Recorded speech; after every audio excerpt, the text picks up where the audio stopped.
Hello everyone, welcome to my channel Fitness Shaker. So আজকে আমাদের দুজনের ওয়ার্কআউট ছিল ব্যাক অ্যান্ড শোল্ডার। তো ওয়ার্কআউটটা আমরা স্টার্ট করলাম ম্যাকবার পুল ডাউন থেকে।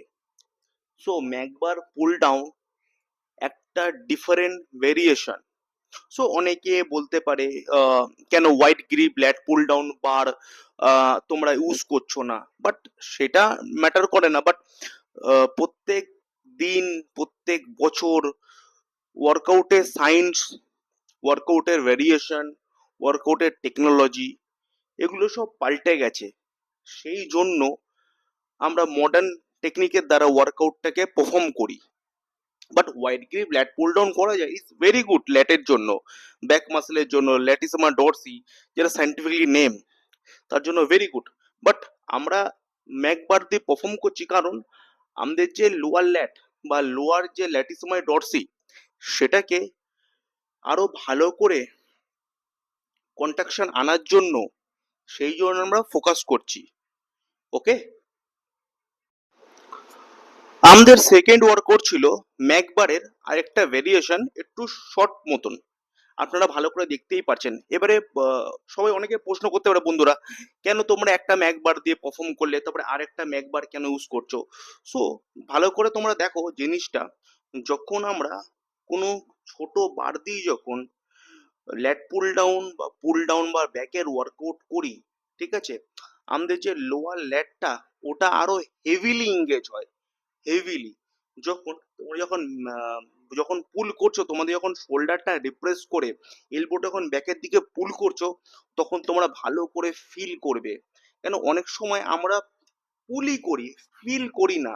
যতক্ষণ না তোমাদের মাইন্ড মাসল কানেকশনটা হচ্ছে ততক্ষণ তোমরা ভালো করে বুঝতে পারবে না ফিল কোথায় হচ্ছে, ভালো করে প্রত্যেকটা মাসেলের মুভমেন্ট কোথায় হচ্ছে।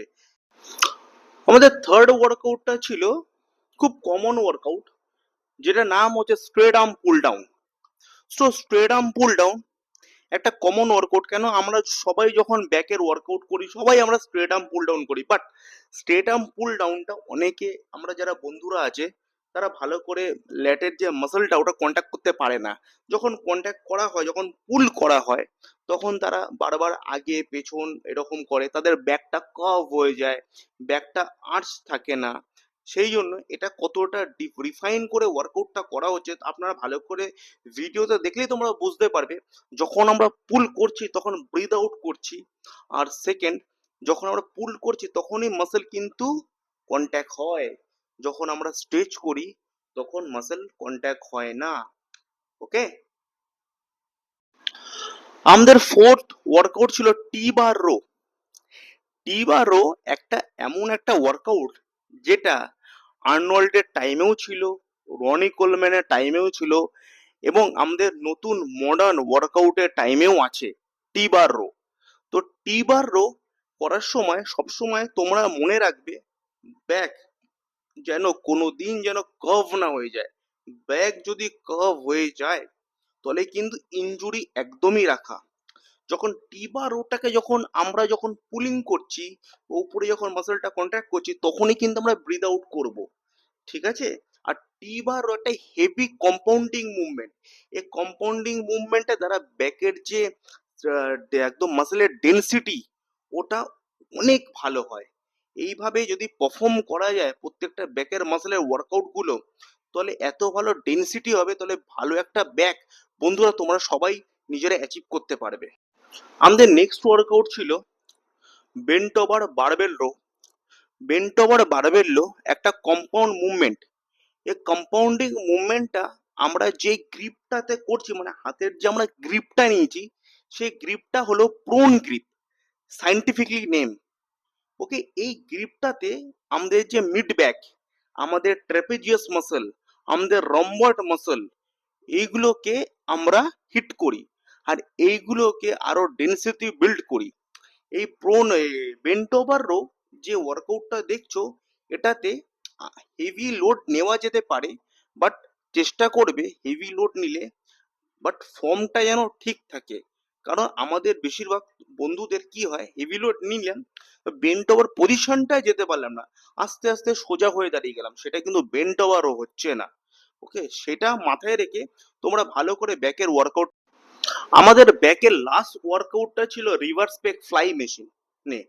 বাট অনেকে তোমরা বলতেই পারো যারা জিম করে তারা কেন ব্যাকের দিনকে রিভার্স বেক ফ্লাই তোমরা করছো বা করো, বা এটা তো শোল্ডারের দিনকে করা যেতে পারে। বাট এটা এখানে একটা ভালো করে থিঙ্ক করো, আমরা ব্যাকের পরে শোল্ডার করব, আর রিভার্স বেক ফ্লাই হচ্ছে আমাদের কোন কোন মাসেল গুলো হিট করছে। রম্বয়েড মাসেল হিট করছে, রিয়ার ডেল মাসেল হিট করছে, ট্র্যাপেজিয়াস মাসেল হিট করছে। সেই জন্য আমরা রিয়ার ডেল ফ্লাইটা করছি। আর রিয়ার ডেল ফ্লাইটা করার আরেকটা মেজর কারণ হচ্ছে প্রথমে আমরা ব্যাক করে নিয়ে মাসেলগুলোকে আগেই হিট করে দিয়েছি, আর রিয়ার ডেল ফ্লাই করে আমাদের মাসেলগুলোকে আরো ডিফাইন করছি। এইবারে আমরা শোল্ডার স্টার্ট করলাম। আমরা শোল্ডার স্টার্ট করলাম সাইড ল্যাটারাল ওয়ার্কআউট থেকে। এটা একটা isolation movement. So side lateral ওয়ার্কআউটটা আমরা অনেকেই যেটা ভেবে থাকি এটা যে মিডিল ডেল্টয়েডের জন্য, বাট এটা মিডিল ডেল্টয়েডের জন্য না।